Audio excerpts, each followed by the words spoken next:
Hi, and welcome to Power Play. I'm Michael Couture. Basia Capellos is on assignment today. Coming up, securing the G7 summit. I'm happy that they selected exactly the same site for this one. So that means that it's a good place to be. Alberta is gearing up for an influx of world leaders, including Mark Carney, as he is set to host his first G7 summit. Now, in moments, we'll have an exclusive interview with Canada's top cop to talk about security preparations. We'll also ask him about the RCMP investigation into allegations that the Indian government was involved in the murder of a Canadian on Canadian soil. This, as Prime Minister Modi is set to be in Alberta. Then, checking in on the impact of the trade war. Colorado's Democratic Governor Jared Polis joins us live from Vancouver on the state of relations between our two nations. Comes as Ottawa tries to eke out a trade and security deal with the Trump White House. Plus, forcing a final vote. We're still at an impasse, even with the strike. So, we want to be able to move forward. We're disappointed and a bit pissed off that the minister, again, is tipping the scale of justice towards the employer. Months into the Canada Post labor dispute, Jobs Minister Patty Hajdu has ordered a final vote for all employees on the company's last offer to postal union workers. We'll bring you the latest on that. First, though, I am devastated to learn of the Air India crash that occurred earlier this morning. The flight was carrying 242 people, one of whom was Canadian. We are in touch with our international partners, and I have been speaking with Canadians this morning. I am sure that all members of this House will join in extending our collective condolences to the families of those who have lost loved ones this morning. That was Foreign Affairs Minister Anita Anand commenting on the horrific plane crash in northwest India today. 241 passengers and crew were killed, including a Canadian. Amazingly, though, there was one survivor. The family is saying Ontario dentist Nrali Sharisu Kumar Patel was on board the London-bound flight. Global Affairs Canada says consular officials have reached out to the family, but is not sharing further information due to privacy concerns. CCTV footage shows the moment the plane took off. The Boeing 787 Dreamliner lost signal less than a minute later at an altitude of just 625 feet. Then it crashed. Now, we've paused the footage before the moment of impact. It did crash into a residential quarters of a medical college, and according to a medical association, at least 5 medical students were killed and nearly 50 were injured. CTV News Channel and ctvnews.ca will have continuing coverage of the investigation, as well as the search and rescue efforts. Well, to other news now, and we're getting some new details today on next week's G7 summit in Kananaskis, Alberta. Some of the world's most influential leaders will be heading to the resort town for high-level meetings. According to senior government sources, priorities for the meeting will include international peace and security. Now, unlike previous years, this summit is not expected to end with a joint communique from the leaders. That was a decision made by Prime Minister Mark Carney. Carney has also invited the United Arab Emirates to the summit and Saudi Arabia's Crown Prince Mohammed bin Salman, who is also on the invitee list. But we have learned today he will not be attending. Someone who will be there is Indian Prime Minister Narendra Modi. His invitation has sparked some pushback. Just 2 years ago, Canada accused agents of the Indian government of being involved in the murder of Hardeep Singh Nijjar. It's an allegation that India has denied. Last fall, the RCMP accused Indian officials of playing a role in widespread violence in Canada, including homicides and extortion. Prime Minister Carney has defended the invitation, suggesting India is now more willing to cooperate with ongoing Canadian investigations. With more on this, I'm now joined exclusively by RCMP Commissioner Mike Duhem and Trevor Daru, who is the commanding officer for the RCMP in Alberta. Thank you both for being here. We appreciate you spending the time with us. Now, we're going to get to the security around the G7 in just a moment. Commissioner Duhem, I'd like to start with you and this news report that we're hearing from Global News saying that the RCMP had to place former NDP leader Jagmeet Singh under police protection because he was under close surveillance from a suspected Indian government agent. Can you confirm that that happened, and what was the nature of that threat? Well, thanks, Mike, for having both of us. Much appreciated. And you can appreciate, I'm not going to get into details as to why we provided security to Mr. Singh, but it's important to note that we take any threat to any elected official very seriously. There's much rigor in the process to determine the level of security to give to someone and also to remove someone based on the threat. So. Understanding that, but this is someone who is in the public eye. This is someone, if we are understanding these reports, a serious enough threat that, as I had said, it was suspected that there was he was under close supervision from an agent from the government of India. Can you give us any details on that, or confirm or deny that fact? No, as I mentioned, Mike, we take all threats seriously, and we have a bunch of professionals in our protective policing services that will analyze this and take the necessary steps to address. Either we increase the posture of security or we inform the individual, and it could go from means for increasing as well as property security as well for the individuals. But I'm not going to get into specifics as to why we provided security. Okay, there's also an ongoing police investigation around the killing of the Sikh activist, as I'd mentioned, Hardeep Singh Nijjar. What can you tell me about the progress of that investigation and how collaborative Indian officials are or aren't being around that? Well, I can share with you that with regards to the murder, the matter is before the courts right now, so I'm not going to comment on that. But the RCMP has engaged with its counterparts in India, and we are building that relationship. We want to fight the same crimes. We have common interests in it, and it's important to keep on building that relationship with our Indian counterparts. And I ask because on Friday, Prime Minister Mark Carney said that there were conversations between law enforcement agencies. So how would you qualify how those are going and how cooperative they're being on this investigation? I would say, Mike, the cooperation is good. Like I said, we are rebuilding these relationships. The conversations have been positive, and we're looking at planning other meetings with them as well. When do you think those next meetings would be, just to give people an idea of the frequency and maybe when the last one was and when you plan the next one could be?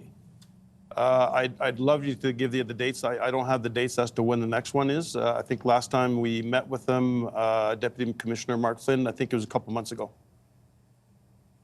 And is there an acknowledgement on their part of what they need to do to help you in your investigation? Do you feel like there is that level of cooperation? I think we want to get to that part of the cooperation, but I want to be perfectly clear. If the matters before the courts right now with regards to the killing, we have sufficient evidence or information that's before the courts right now for the 4 killers in that particular incident. Now, there are members of the Sikh community who are worried about allowing Prime Minister Modi and some of his officials into the country because of those allegations that you're speaking about. What can you say to those members of the community to help address their concerns and to make them feel better about what's about to happen in the next few days in this country? Well, for starters, the RCMP is not responsible for inviting any guests for this G7. This was a decision by Mr. Carney, and we will work closely to ensure the security while Mr. Moody's here during the G7. And if there's any concerns, I invite the community to reach out to our liaison officer program, and we can address them. A few months ago, you had told us that there was a significant reduction in the threats since Indian diplomats were expelled from this country. How would you assess the general nature of the threat by India right now at this time? I'm comfortable to say, Mike, that we're at the same position that we were. We've seen a decrease. We've done a lot of proactive work with law enforcement. We've set up a task force that was based out of BC to ensure a coordinated approach from what we're seeing in Edmonton as well as Ontario. So I think we've had success in how we handle all this. So when you say the same place we were at just months ago, or do you feel like it has gotten even better? We've seen a reduction since we've taken up measures, and I'm comfortable to say that we're at that same position with the same reductions, the same level of reductions.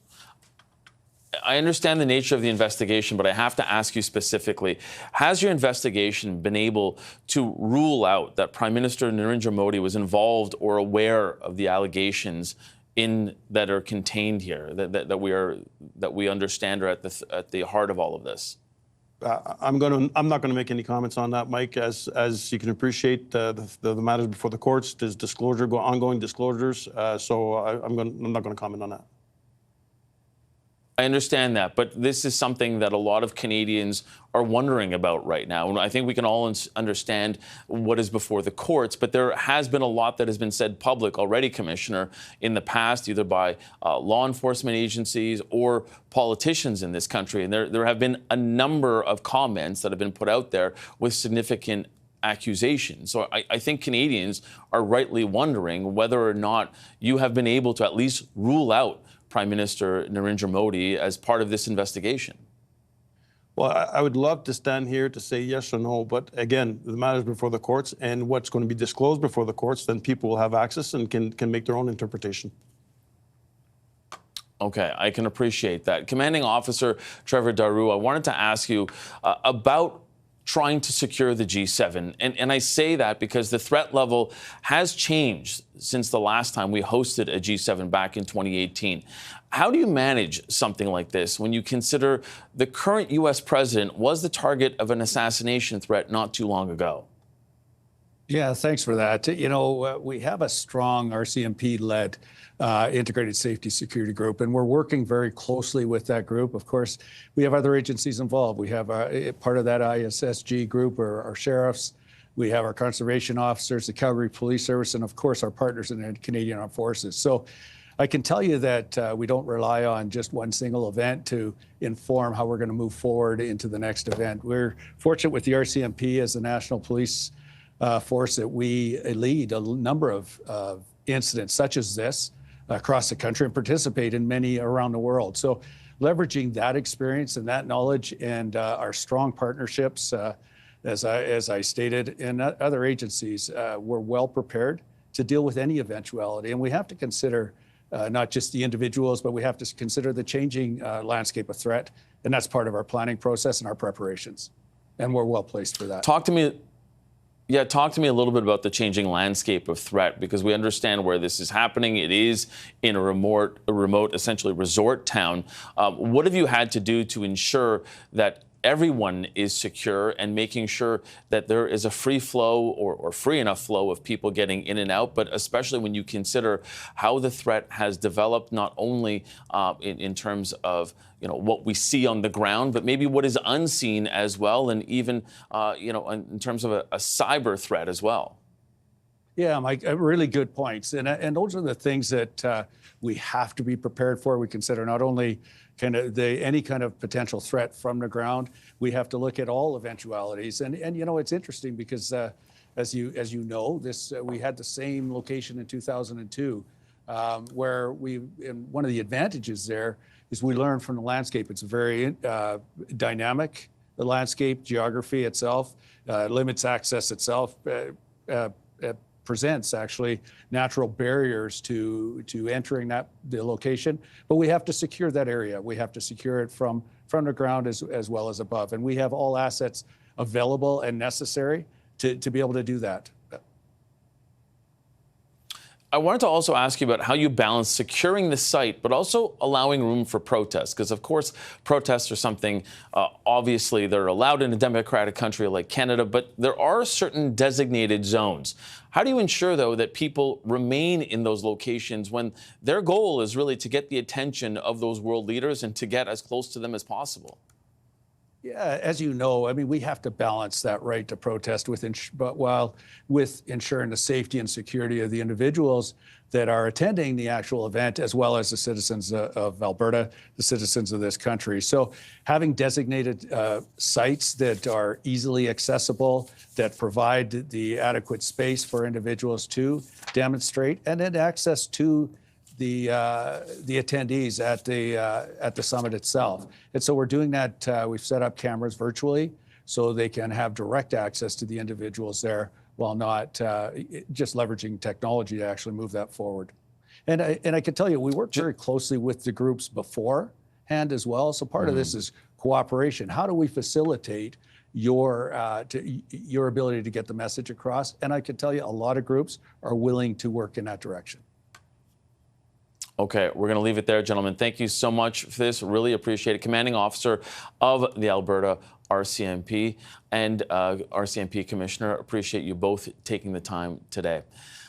To other news now, Jobs Minister Patty Hajdu is stepping into the labor dispute at Canada Post. She has accepted a request from the company to take their final offer off the negotiating table and have the Canadian Industrial Relations Board put it to the union members for an all-employee vote. She wrote in a statement today, in part after 18 months of negotiation and 200 meetings between the parties, 33 days of strike and a lockout in the fall, an ongoing strain placed on Canada's small businesses and communities. It is in the public interest that the membership of Cup W has the opportunity to vote on Canada Post's latest offer. Now, here's the reaction from the company and the union. Obviously, the preferred method of going to a ratification vote would be through a negotiated settlement between the parties. But after 18 months, hundreds of meetings, thousands of hours discussing, we're still at an impasse, even with the strike. So, we want to be able to move forward. We're disappointed and a bit pissed off that the minister, again, is tipping the scale of justice towards the employer. If it's a no vote, we end up back in the situation where we're going to be bargaining again. And where does the minister see that? All right, time for a quick commercial break. Coming up, though, more on the politics surrounding the G7 and its guest list. Also, the expectations being set for the summit. We got our front bench with Christy Clark, Tony Clement, and Nathan Cullen. They'll be here in just a moment.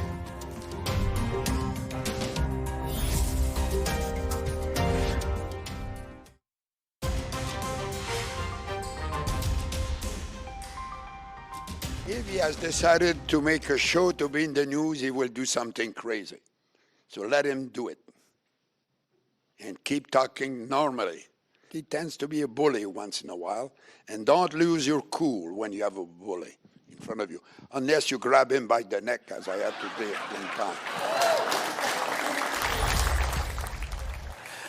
Former Prime Minister Jean Chrétien referring to the old Shawinigan handshake that he is best known for giving, and also giving his own advice to the leaders ahead of the next week's G7 summit happening in Kananaskis, Alberta. Now, as Prime Minister Chrétien did host the G7 summit twice during his tenure, and he points out that U.S. President Donald Trump is expected to be a major X factor this time around, although I don't know that it's going to devolve into fisticuffs. We'll ask the front bench in just a second. So what's at stake for Canada next week, and what expectations should Canadians have for an outcome? Let's bring in our front bench, former BC Premier Christy Clark.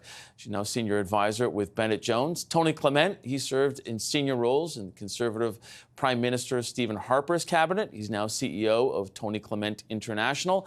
And former NDP MP and BC Minister Nathan Cullen. He's also here. He's now the senior advisor at Strategy Corps. Thank you all for being here. I'm not going to get into whether or not somebody should get ready for the Shawinigan handshake, because I think that that's probably passé. But Christy, start with you on this one. Kind of managing the expectations now, it seems that Prime Minister Mark Carney saying, don't expect a joint communique. I mean, do you think we're doing this because of the people around the table or because of the times? I think it's both. But can I just say, Mike, I have Mr. Chrétien once gave me the Shawinigan handshake just to show me exactly how, and I'll tell you, that guy has the grip of Satan. It's unbelievable. This is incredibly in jest. And a very memorable What was the situation where this was taking place? Yeah. Let's if nobody minds, I'm gonna, and I don't mean to jump in on you, Christy, but I'm assuming in jest as a playful thing, right?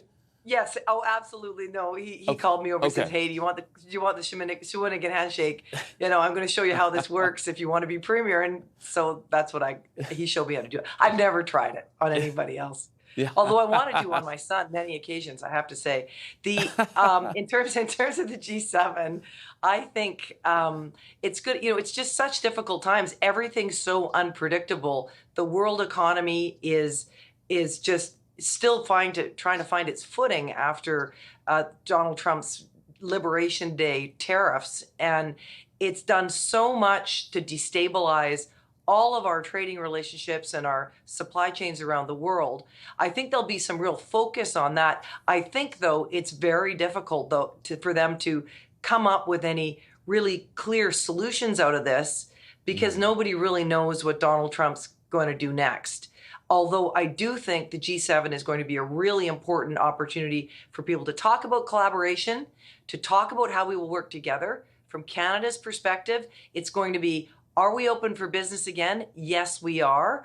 Do we want to export our resources around the world and create stronger trading relationships? Yes, outside the US. Yes, we do. And do we want to work together on improving our defense cooperation amongst democratic countries around the world? The answer to that, I think, will be yes, too. So don't underestimate how much work goes around the edges of these kinds of events. I've been to a bunch of them, and those relationships are what really are the enduring outcome from this. I'm not sure the communique is the most important part. And maybe it isn't, Tony, but by the same token, this departure from this kind of tradition maybe signals you know what, we can't get everybody around the table to agree all the time. And maybe it is kind of insulating themselves as well from that moment that we remember in 2018 and that iconic photo that, you know, everybody basically said to hang it in the Louvre is, you know, Donald Trump sitting there with his arms folded as Angela Merkel is sort of standing over him trying to explain something to him. Like, you think we're just trying to avoid that type of moment? Or do you think it's just an idea that, you know what, there's so many people around the table that let's just everybody agree on some things and we don't have to have everything set in stone here? Yeah, I actually think that it's better this time than it was in 2018. You know, Donald Trump didn't like Angela Merkel. Well, Merz is around the table. He seems to like Merz from Germany. Seems to like Starmer from the UK. So, and Japan as well. So, and dare I say, Mark Carney. So, I think that maybe they're lowering expectations. There may well be a communique. I don't know. But if there isn't, there's going to be a lot of violent agreement over some major issues, which is a good sign because, as we know, Donald Trump always comes in not getting along very well with the traditional American allies. But I think when you look at the personalities around the table, and the G7 and the G8s before it were all about personalities as well as politics, I think it actually bodes well. Nathan, how much pressure is on Mark Carney to make sure that as we emerge from this, that there are no eruptions following it, that essentially it's a do no harm type of summit? I don't know how much he can be held accountable for the actions of someone like Donald Trump. I mean, he's hosting the meeting. He's setting the agenda. There's nothing on the list that most people would say is a problem or not important. Yes, they're probably trying to avoid, I don't know if that was art-worthy, that picture. It looked surreal, frankly, to many of us, that this is actually happening. The global leaders of the world are gathered around this petulant man who won't sign on to a statement that wasn't even all that controversial. But we know this president loves the theater. He loves stirring things up, even in the midst of really important conversations that matter. We saw this with Zelensky, where Trump sort of offhandedly said, this is going to be great TV. Forgoing the idea that you are speaking to somebody who is under attack from a foreign invader and all the rest, that leaves many of us as former political leaders gassed a bit, right? Like, this is serious business. So the expectations are lower. I don't think most Canadians care one way or another generally about these joint communiques, but it does represent, were you able at least to agree on things in basic principle without a lot of details? But Christy's right. If good relationships are made, that's positive. I'd say the main effect, though, of Trump attacking all of these former allies, Canada, Europe, etc., is it's pushing us closer together on things like trade and on defense and other things.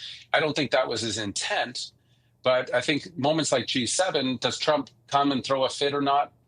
Sure, it matters, I guess, but mostly I care, how are we talking to Europe? Are we getting along better with Asia? Are we reaching into South America and other places to expand our opportunities, not so fixated on one man's disruptions, or whatever you want to call them, these weeks.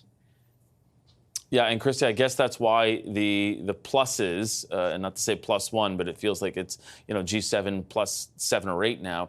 I guess that's why those are all the more important now, and having those people around the table, not just Ukraine, because some of those meetings on the margins will be so important.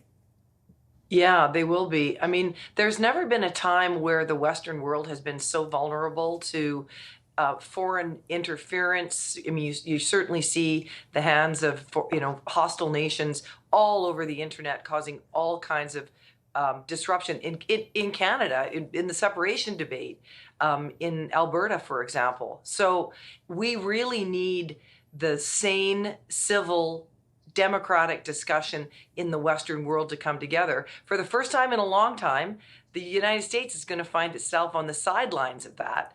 But in the long term, I think it's good for Canada, because we need to step up and we need to find ourselves back toward the top of the world order, a country that has an influence and a country that's multilateral rather than unilateral, which is, I sort of, in a way, based on our trade patterns, we've really just fallen into the bad habit of thinking we can depend on the United States to make sure Canadians have a good standard of living. It's not enough. And this G7, I hope, will really signal for the world that Canada's back. We want to be a part of something bigger, and we want to be open to something more than just being a junior trading partner to the United States. Christy raises a challenging we're going to leave that here. Yeah, sorry. Sorry, Nathan, if you can make it in 10 seconds, because I got to take a quick break. India is obviously going to be proving an interesting and challenging visitor, both domestically and for foreign interference that we've seen. So that's one moment of challenge for Mr. Carney, for sure. Yeah, and we will all be watching it. We're going to give you guys a quick break for this next block, because coming up after the break, we've got a one-on-one with Colorado Governor Jared Polis. So how quickly would he like to see a new trade deal struck between Canada and the United States? We're going to ask him that question right after this.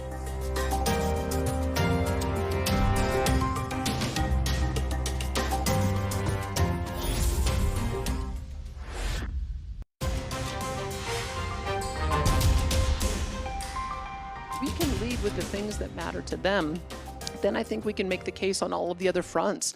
We have similarly integrated markets on food, similarly integrated markets on autos. And I'm really hopeful, because we keep hearing stories about it, about a 5-page document circulating on an energy and security agreement between the US and Canada that might be signed at this G7 summit. That I think would be an extraordinary step. America is still going to be vitally important to us as a partner. If we think in terms of a North American market, I think that's good for Canada. That was Alberta Premier Danielle Smith earlier today talking about the prospects of Canada and the United States striking that economic and security deal. Now, as we reported yesterday, talks have intensified with a framework established between the two countries, but sources say there are still no explicit assurances that a deal will happen on a certain timeline. Now, part of the reason is that no one really can know when U.S. President Donald Trump will feel like signing off on a deal. Meantime, it is having an impact on the economies in both countries. Canada is Colorado's biggest trading partner, and its governor, Jared Polis, is in Vancouver today, and he joins me right now. Governor Polis, welcome back to Power Play. A pleasure to be with you, Mike. As I mentioned earlier in the intro, we're hearing that there are talks intensifying between Washington and Ottawa around this type of framework. What are you hearing right now about the possibility of a deal coming soon? Well, look, first to acknowledge that the deal that we had in place was working well for both countries. So it was blown up, certainly from my perspective, and many Americans' perspective, both Democrats and Republicans, without a good end goal or purpose in mind. Is it possible to do another deal? We sure hope so, that brings down tariffs and barriers on both sides. For instance, one of our crises in Colorado is the high cost of housing. We would love to reduce the tariff on timber imports from Canada that directly contribute to the cost of housing. So we certainly have our goals. As for when it will occur, the sooner the better. I wish it was last week. I wish it was last month. And tomorrow would be better than a month from now. You know, you mentioned sort of the impetus of it. It's interesting because when all of these tariffs were first floated and first started, border security was given as the reason for imposing them. It's becoming increasingly clear, I think, from the Canadian side that the president sees them as a way of also forcing manufacturing to come back to the United States. Is that your sense of it? And do you think that it could mean no matter what allies like Canada do, that these tariffs will actually be in place to stay? Very difficult to get into the mind or the motivations there. I think it is safe to say that border security, while always a concern, is something that America and Canada collaborated on and continue to collaborate on. And obviously there's legitimate concerns there, and both sides should step up and do better, but that's not properly addressed through a trade war. As for American manufacturing, we have a, as you know, hemispheric supply chain, Canada, Mexico, United States, and so many parts travel across the border. We use parts and materials from Canada. We're in, of course, I'm in British Columbia today, very rich in natural resources, as is much of Canada. And when we have American factories, a lot of those parts and materials are sourced in other areas. And frankly, if we do have high tariffs, it would force that manufacturing to move overseas so they could access the materials they needed. Yeah, but Governor, that hasn't been his excuse. His excuse, the president has said, no, if we make the tariffs higher, then they'll just have to manufacture it here. They'll have to source the things here instead. It almost sounds like your argument hasn't gotten through to him at all. Well, it's one of many sort of throw the mud against the wall arguments, right? It's everything from this will raise money to reduce the deficit, which it won't because the economic damage actually decreases revenue far more than the tariffs generate. This will, as you said, manufacturing, border security. I've heard preventing drugs from being imported illegally. I don't know if there's a deeply held belief there. It just seems like it's whatever the excuse of the day is. But I think it's a particularly counterproductive one to talk about manufacturing when we know that parts and materials are sourced across both countries. And it would devastate American manufacturing if we're unable to access materials and parts from Canada, Mexico, and other countries across the world. It's already hurting our manufacturing sector. Yeah, I wanted to ask you about that because the last time you were on our show, we highlight the fact that Canada is Colorado's biggest trading partner, and you would warn that tariffs would cause a recession. Have you seen that type of impact in your state so far? The uncertainty has already delayed investment. As you know, capital and investment values certainty around what rules will look like for imports and exports. Many projects are being delayed. A lot of people are in a wait and see mode. There's still time to repair this relationship, to bring down tariffs and barriers. I think that would get the investment community to re-engage, creating jobs in Canada and the United States. But the longer it goes on, the harder it is to repair and build that confidence back that, frankly, we took as for granted as recently as last year. I want to point out that your state was one of a dozen that argued tariffs would make the U.S. trade policy dependent on Trump's whims. Last month, the U.S. Court of International Trade agreed with you that Trump didn't have the authority. But on Tuesday, a federal appeals court agreed that the tariffs should remain in place while this case is being heard. So I wanted to sort of dig into that uncertainty and the court case as it continues to progress. What's the next step for you in your state to try and fight this as it is causing this uncertainty?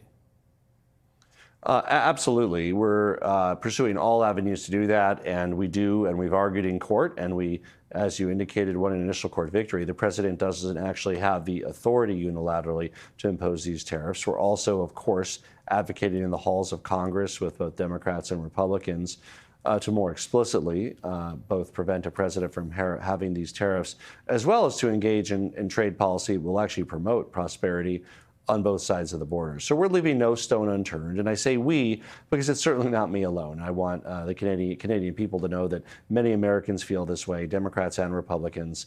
The tariffs are a hostile policy, particularly with allied countries like Canada.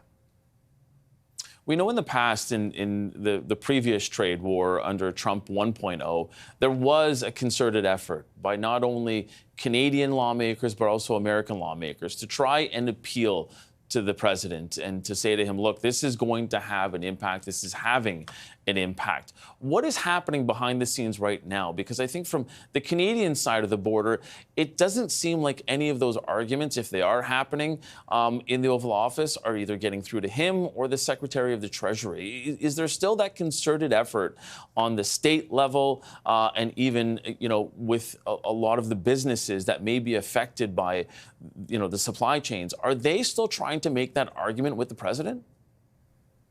So remember the first time around, and the President Trump, the first time around, did blow up NAFTA. It created uncertainty for a while. It was replaced with the Canada-U.S.-Mexico trade agreement, which was very similar to NAFTA and made some modest updates and improvements. That would be the best case for where we're headed now. The president is not, I want to be clear also, he's not singling out Canada. There is a tariff and trade war with countries across the world here. And what we're hoping, and I think he certainly his counselors advise this, is let's mend our fences and correct this with Canada and Mexico. That's the low-hanging fruit. And then, of course, when you're talking about China, that's a more complicated scenario with lots of strategic and national defense aspects as well. But certainly with regard to our allies, Europe, Canada, Mexico, hopefully we can get this done quickly. President Trump did do that last time under some duress, but he did get there. Let's hope he gets there quickly this time as well.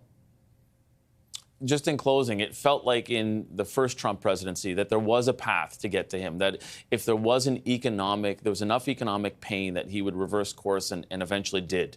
Do you think that that is the same way to get to him and to get to make sure that he undoes these tariffs? It's certainly a big part of what drives the political unpopularity of tariffs in Colorado, because the biggest issue I hear about from constituents, I think it's the same for many members of the Canadian Parliament, is cost of living. It's certainly, that's the case in Vancouver, where I am right now. Cost of living, housing, and tariffs directly increase the cost of living, right? Whether it's consumer goods you purchase or whether it's housing and the materials that go into housing. So it really runs contrary to the main pain point people are facing, which is why, we're really focused on reducing costs. And of course, that means sourcing materials at the lowest possible cost to pass those savings along to our constituents who are working hard every day to earn a living. Governor of Colorado, Jared Polis, thanks so much for joining us. We appreciate this. Thank you. All right, coming up, we're going to bring our front bench back, and we're going to ask them this question. Can Prime Minister Mark Carney run the government like a corporation, as some of them are saying? That is coming up next after this.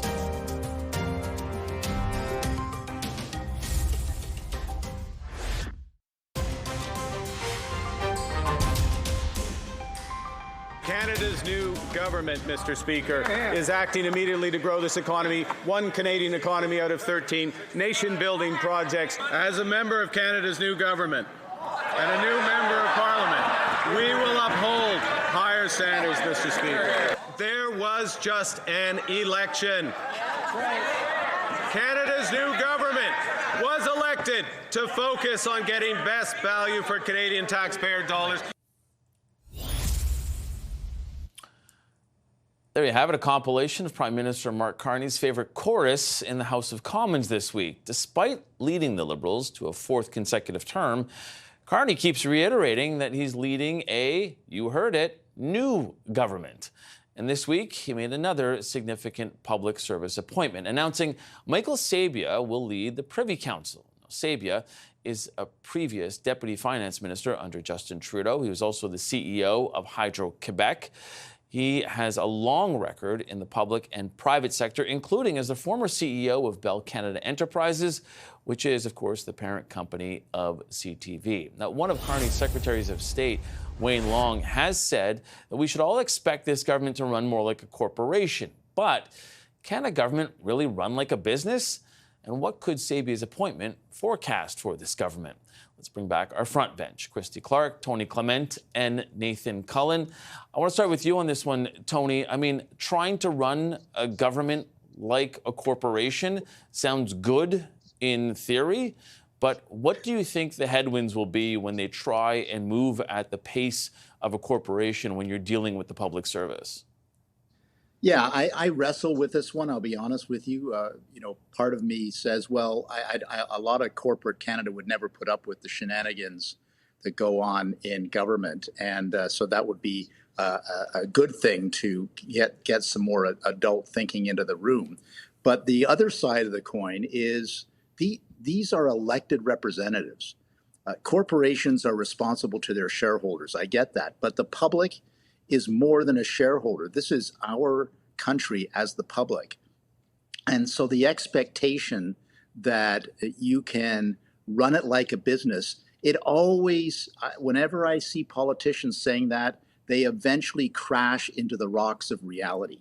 And that just is not how, or it really isn't how you should run a government when you're supposed to be responsible to the public, not to some ethereal other being, right? So from my point of view, this can run into trouble fairly quickly.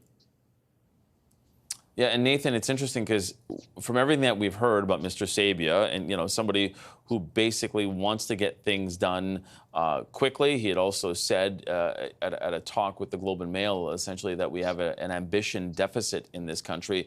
So clearly, along the lines is what Mark Carney has said, that we need to think bigger and really act quicker. What do you think those sort of headwinds are as well that Tony was talking about there, and when does it come crashing down to reality, if it does? Well, I think it may be about the public service and how they are as people and cultures that get built up over time. I guess I'm similar to Tony. I hesitate. This is one of those things politicians do say. It sounds great because we think, well, there must be efficiencies there. Well, for those of us that have worked in the private sector and advised private sector companies, there's an equal amount and sometimes greater amount of waste or delay or problems and internal politics, a bad board of directors. The list can go on. Private sectors have their own challenges. But the principles of accountability and urgency around getting permits in the ground, of building more housing, and having a more efficient-minded approach to this, leaning in to say yes more often than saying no, is important. Tony's right, though. A business can, be run badly. You can have an Enron. That's a business. It was unethical and ran terribly and was bad for everyone.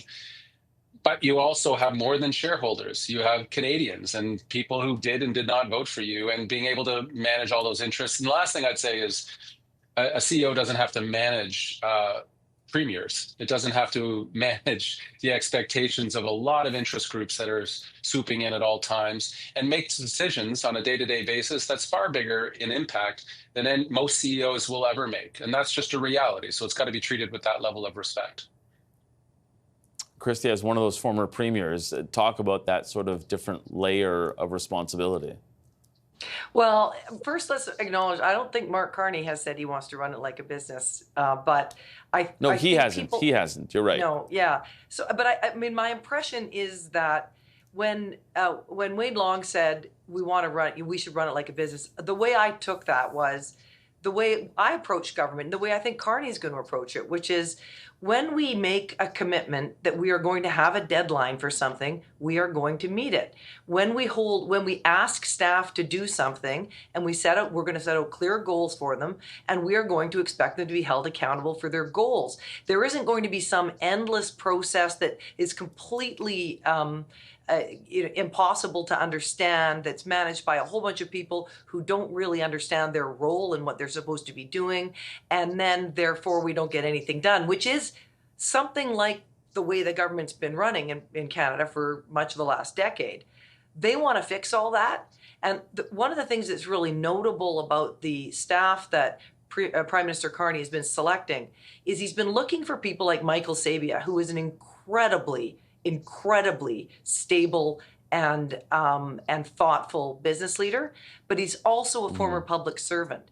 That mix of these, kind of the good solid skills of delivery and urgency, as both Nathan and Tony have pointed out, but also the experience in dealing with the unique animal that is the public service. Not always easy to get things done in an organization that complicated and that multi-layered. That is, I think, the magic sauce that Mark Carney has been looking for in all kinds of the senior people he's been hiring. And I think that really bodes well, because urgency is everything right now. We are at this moment in time when Canada is seriously threatened. Our sovereignty is in question. And we need to start looking around the world for other opportunities. That means we need to be delivering.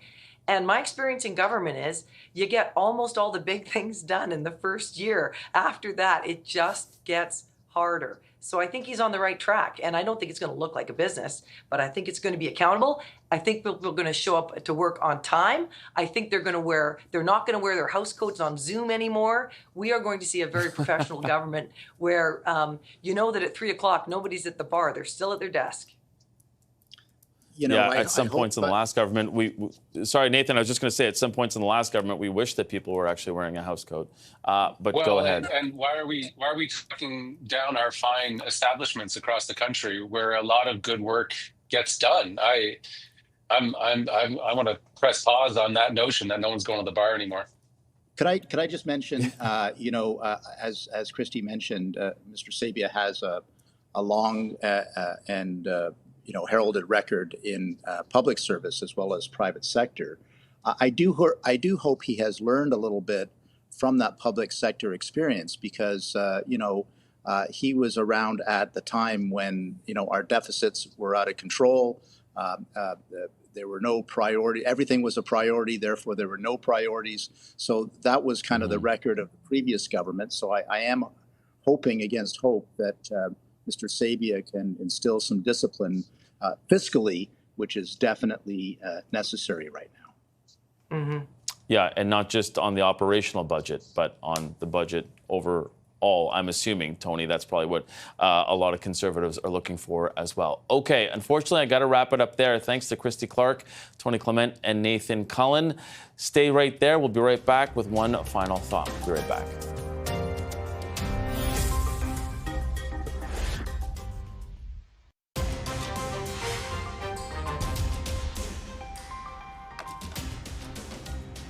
That is your Power Play Day in Politics. I'm Mike Lecouteur. I'm going to be right back here tomorrow for your Friday Power Play. And then on Monday, I'm going to be part of our CTV News team covering the G7 Summit in Alberta.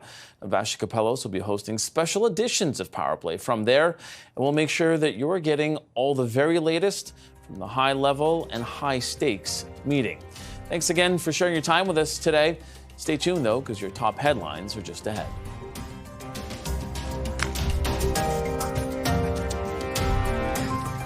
Thanks, guys.